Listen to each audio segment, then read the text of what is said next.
वो होता है ना कि हमारी क्लास में एक क्रश होती है और पता चलता है कि इस बार फेयरवेल में वो रेड कलर की साड़ी पहनकर आने वाली है। जैसे ही आप फेयरवेल पर पहुंचते हैं, आपका ध्यान हर तरफ, हर साड़ी वाली में उसे ही खोजने की कोशिश कर रहा होता है और अचानक से जैसे ही आपकी आंखें उस तक पहुंचती हैं और सब कुछ रुक जाता है। उसके अलावा कुछ दिखाई नहीं देता, कुछ सुनाई नहीं देता और इसके अलावा कुछ और चीज़ें नहीं दिख रही होती हैं।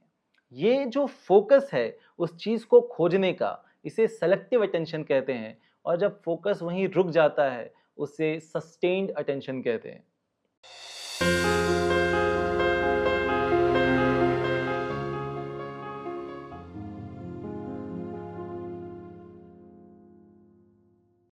टीचर्स और पेरेंट्स आपका अटेंशन मांगते रह जाते हैं पर उन्हें मिलता नहीं है। पर कुछ ऐसी जगहें हैं जहां पर आप अपने आप अपना अटेंशन पूरी तरीके से देते हैं।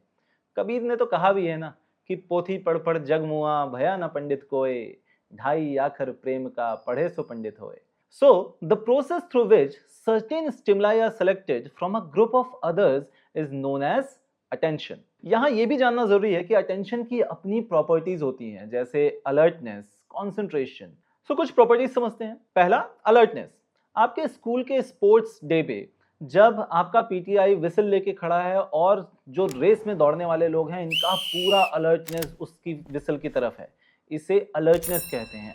An individual readiness to deal with the certain stimuli that is in front of him और हर इज अलर्टनेस। फिर आता है कॉन्सेंट्रेशन।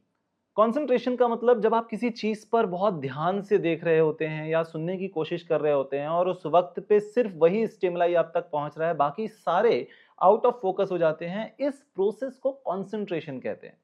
जब किसी को खोजने के समय सेंसस पूरी भीड़ में किसी एक व्यक्ति को खोज रहा होता है, इसे एफर्ट एलोकेशन कहते हैं कि हम अपना पूरा कंसंट्रेशन का एफर्ट एलोकेट कर रहे हैं कुछ स्पेसिफिक चीज खोजने के लिए। जीवन में भी ये बहुत काम आता है। आप कंसंट्रेट करके जब किसी चीज को करने की कोशिश करते हैं तो वो मिलने के चांसेस बहुत ज्यादा बढ़ जाते हैं। मतलब अटेंशन का एक फोकल पॉइंट होता है और एक फ्रिंज होता है, एक उसका एरिया होता है। फोकल पॉइंट जहां पर पूरा फोकस लगा हुआ है, कई बार आपने नोट किया होगा, फॉर एग्जाम्पल अपनी उंगली सामने रखिए और कोशिश कीजिए कॉन्सेंट्रेट करने की। आपको थोड़ी देर में सिर्फ उंगली दिखाई देगी और उसके आसपास की पूरी दुनिया जो है वो ब्लर दिखाने लगेगी। तो ये उंगली जो है ये फोकल पॉइंट है और जो सारा आसपास की चीजें जो हमें दिख तो रही हैं पर हमारा कॉन्सेंट्रेशन नहीं है, उसे फ्रिंज ऑफ अटेंशन कहते हैं। कई बार ऐसा भी होता है जब हम एक ही समय पर दो तीन चीजों पर ध्यान लगाने की कोशिश कर रहे हैं, उसे डिवाइडेड अटेंशन कहते हैं कि पढ़ने तो बैठे हैं पर गाने भी चल रहे हैं, आंखें और कान दोनों यूज हो रहा है।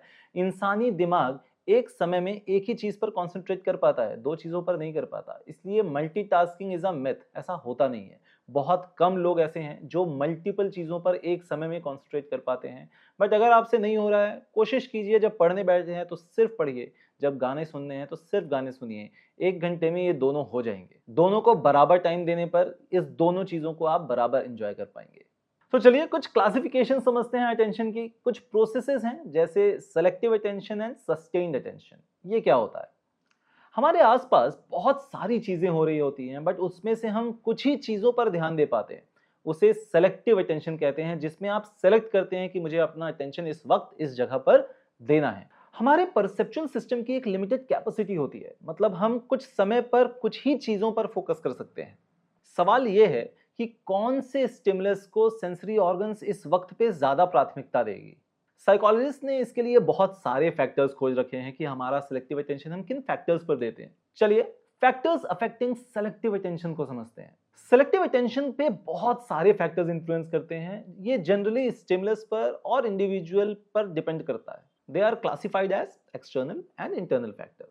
एक्सटर्नल फैक्टर्स, बाहरी दुनिया हमारा अटेंशन अपनी तरफ खींचने की पूरी कोशिश कर रही है, पर अगर हम बाकी चीजों को कांस्टेंट रख दें तो साइज, इंटेंसिटी और मोशन, ये तीन चीजें हमारे अटेंशन को नॉर्मली अपनी तरफ खींचती हैं। जैसे कोई बड़ी चीज है, ब्राइट चीज है, कोई चलती हुई चीज है, ये सारी चीजें अटेंशन अपनी तरफ खींचती हैं। रील्स के साथ आप कंपेयर कर सकते हो इसे। कुछ चीजें जो न्यू होती हैं या थोड़ी कॉम्प्लेक्स होती हैं वो भी हमारा अटेंशन अपने आप खींचती हैं। अगर आप बाहर रोड पर जाएं और कुछ नया सा अजीब सा नया चीज दिखे तो आपका अटेंशन ऑटोमेटिकली बाकी सारी चीजों को छोड़कर आपके सेंस ऑर्गन्स उसी तरफ आपका अटेंशन लेकर जाएंगे। सिमिलरली मुझे बताइए कि कोई अच्छी म्यूजिक वाला गाना या बुआ की बातें, ज्यादा अटेंशन कौन खींचता है? कई बार अचानक और जोरदार आने वाली आवाज भी हमारा अटेंशन अपनी तरफ खींचती है। ये सारे एक्सटर्नल फैक्टर्स हैं, पर कुछ इंटरनल फैक्टर्स भी हैं हमारे अंदर जो चल रहे हैं। जैसे फर्स्ट, मोटिवेशन। कभी आपने उपवास रखा है?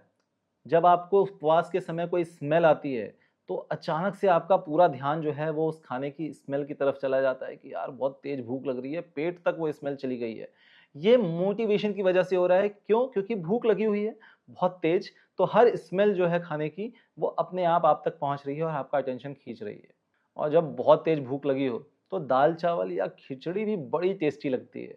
ये मोटिवेशनल फैक्टर्स हैं। फिर आते हैं कॉग्निटिव फैक्टर्स पे। हमारे इंटरेस्ट, एप्टीट्यूड और प्रिपरेटरी सेट्स, जो चीजें हमें पसंद हैं, वो हमारा ध्यान अपने आप खींचती हैं। हम जो मानते हैं उन बातों पर या धर्म पर या उन लोगों के साथ जिनको हम वैल्यू देते हैं, या किसी बाबा की भी कोई अजीब सी बातें हमें बिल्कुल सही लगती हैं, और हमारे ऑलरेडी जो प्रिपरेटरी सेट हैं वो दिमाग को एक ही तरीके से सोच पाने के लिए मजबूर भी करता है। तो ये तो ही बात कुछ फैक्टर्स की, एक्सटर्नल एंड इंटरनल फैक्टर्स। चलिए अब समझते हैं theories of selective attention. Filter theory, filter attenuation theory and multi mode theory. पहला, फिल्टर थ्योरी।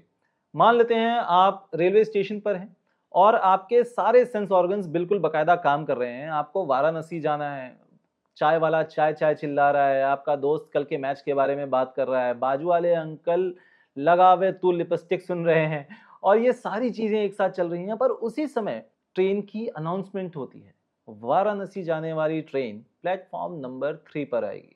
इन सारी चीजों को आपके स्टिमुलस इग्नोर करते हैं और वो जो काम की चीज है उसे फिल्टर करके वहां पर अपना अटेंशन लगाते हैं। इस थ्योरी को फिल्टर थ्योरी कहते हैं।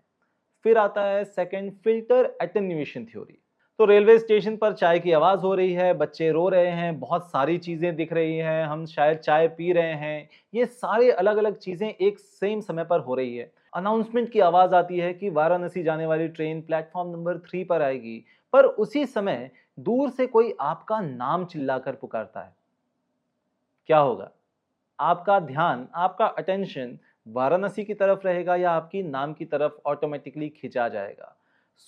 कुछ ऐसे चीजें होती हैं जिसकी तरफ हमारा ध्यान ऑटोमेटिकली चला जाता है, उसे कहते हैं फिल्टर एटेन्युएशन थ्योरी।